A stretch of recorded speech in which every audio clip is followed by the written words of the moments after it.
kasus tersebut, sehingga perlindungan HAM itu dapat ditegakkan. Selanjutnya di Indonesia itu negara hukum berdasarkan Pancasila dan Undang-Undang Dasar 1945 menempatkan perlindungan HAM sebagai pilar utama. Hal ini itu terlihat dari pasal-pasal dalam Undang-Undang Dasar 1945 yang menjamin hak asasi pribadi, hak untuk berserikat, menganut agama, bekerja, dan lain sebagainya. Negara tidak boleh melakukan intervensi yang melebihi kewenangannya dalam urusan hak-hak tersebut, kecuali untuk menjamin kepastian hukum dan izin umum.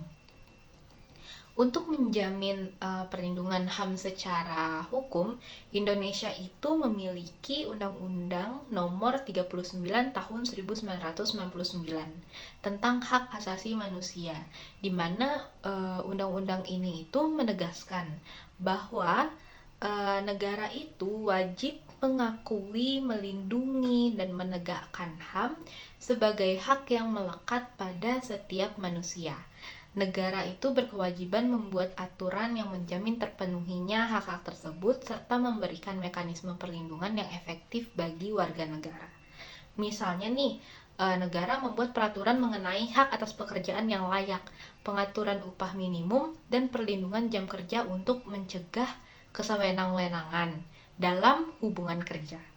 Negara itu juga menjamin kebebasan beragama dan beribadah, namun pengaturan hukum tentang wilayah private seperti perkawinan tetap diatur agar adanya kepastian hukum yang mendasar gitu. Jadi kesimpulan dari review terhadap video tersebut, materi ini gitu, secara keseluruhan negara hukum dan perlindungan HAM itu merupakan dua konsep yang saling berkaitan dan tidak dapat dipisahkan. Jadi negara hukum itu adalah kerangka untuk memastikan hak asasi manusia itu dihormati, dilindungi, terus dijaga agar setiap individu itu dapat hidup dengan martabat dan keadilan. Demikian penjelasan tentang negara hukum dan perlindungan HAM dalam perspektif filsafat hukum, serta salah satu undang-undang penting yang mengatur perlindungan HAM di Indonesia. Bila ada salah kata mohon dimaafkan. Wassalamualaikum warahmatullahi wabarakatuh.